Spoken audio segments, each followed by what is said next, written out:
Sub-Saharan Africa, I've previously written in January, President Bashir is a political Harry Houdini. Otherwise, he would not have lasted more than 3 decades. But it's clear these are the last days or the end times. Sudanese slept in their protest grounds and prayed Fajr there. This is a photograph of them. This has become a viral photograph taken by me, Lana_Hago, of a lady rallying the crowd.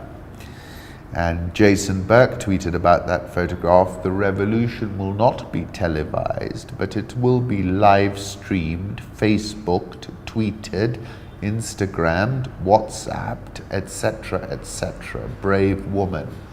Hell of an image. Massive display of people power lit by smartphone accompanied by chants for revolution. The people want to overthrow the regime.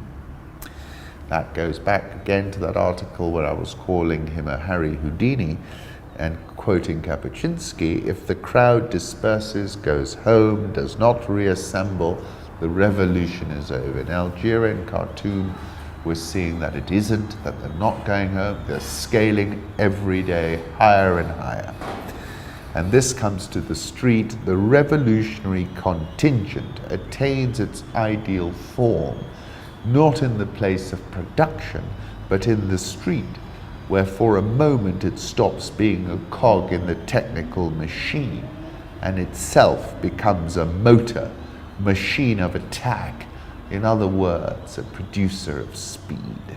Alex Deval said to Al Jazeera News, the army would like to come out of this as the people who saved Sudan from chaos. We're moments away from the tipping point there. Dictatorship remarks earn Congo President ire of Kabila's allies. Political allies of the DR Congo's former leader rebuked President Felix Tshisekedi for criticizing what he said was the dictatorial and corrupt system he inherited on taking office. Tshisekedi returned to Congo on Monday from Washington, where he told an audience at the Council of Foreign Relations on April 4 he'd come to the US to untangle the dictatorial system which was in place. The president told another meeting 2 days later that Congo's endemic corruption had discouraged serious investors. Describing the accusations as baseless and unfounded, it said Kabila anchored democracy by organizing the country's first democratic elections in 2006 and oversaw nearly 2 decades of economic growth. For now, Kabila has Tshisekedi on a golden leash. And Kabila, who was very cryptic and not prone to engaging with the press, made an interesting comment when he was interviewed in January, and he alluded to Arnold Schwarzenegger's famous quote, "I'll be back." It's turning out that he never went. Congo president has turned down his predecessor's prime minister pick, so that's interesting. Assertion, the president told Kabila that Yuma was not an option as he is compromised. 2 foreign diplomats based in Kinshasa said the United States and the European Union urged Tshisekedi not to nominate Yuma. IMF's just released 2019 GDP growth projections for sub-Saharan Africa. Ghana will be the fastest growing economy. This is from Paul Wallace. You can see how it's a great chart because he's got everybody in there. The 3 biggest economies in the region, Nigeria, South Africa, and Angola, will grow the slowest, where they constitute more than 50% of sub-Saharan African GDP. This is a different graph from the IMF, projects growth of 5.8% in Kenya and 5.7% from the World Bank. President Kenyatta's at 6.3%. Lot will depend on the drought. Ethiopia to remain at 7.7%, 4.3% in DR Congo, and 4% in Tanzania, which is a big decline from a historical average of around 6.6 to 7. That speaks to that Magufuli haircut I've been talking about. Gregory L.B. Smith, key drivers of African debt, government spending overruns, revenue falling, exchange rate depreciations, negative growth in some, Angola and Namibia. He also adds that African debt is now much more commercial, as you can see from this. South African all shares up 9.67% year to date. Nigerian all share, however, is down 7.26% year to date. Ghana is expected to be the fastest growing economy in 2019, not just in Africa, but in the world.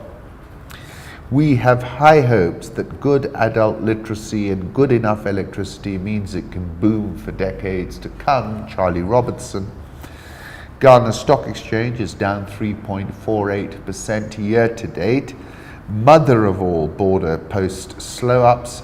All trucks traveling through Zambia to DRC now denied entry into Zambia's truck queue at Zambia DRC Kasumbalesa border is now 72 kilometers long, all about Africa. Coming to Kenya, Kenya's real GDP is projected to grow by 5.7% in 2019, a slight decrease from the estimated 5.8% growth experienced in 2018, according to the World Bank Kenya Economic Update. This continues to provide a comfortable buffer against external short-term shocks. This is FX reserves and the current account deficit. In late January, I wrote a piece, Reasons for Optimism, which was talking about this kind of data point.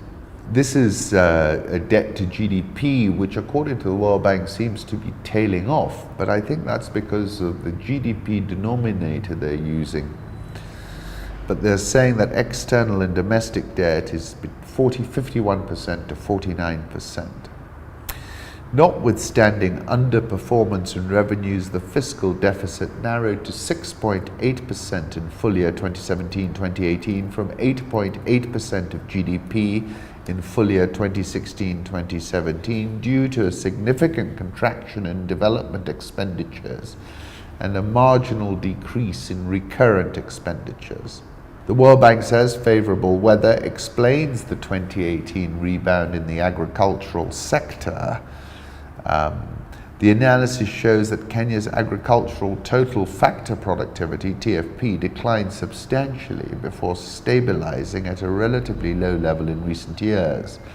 I'll have to look into that, but you remember the point I've made previously that if you want to be a sub-Saharan African economist, you've also got to be an accomplished meteorologist, because rains have an outsized effect on GDP. And last year we had good rains, agriculture popped, that's why the economy did well. Food prices remained well behaved, but we're seeing a surge ahead of the rains, which seem to have been delayed. We're seeing weakness in enterprise levels with persistence on NPLs. 1% growth of GDP leads to a decline of 1% of NPLs. The elasticity exists while currently we have the opposite. There is a higher failure risk of firms could increase the cost of capital risk premia, and the government's cost of future orders would rise as suppliers build in the anticipated financing costs. Nairobi all shares up 12.79%. The NSE 20 has gone negative for the year, minus 0.33%. Thank you kindly for stopping by.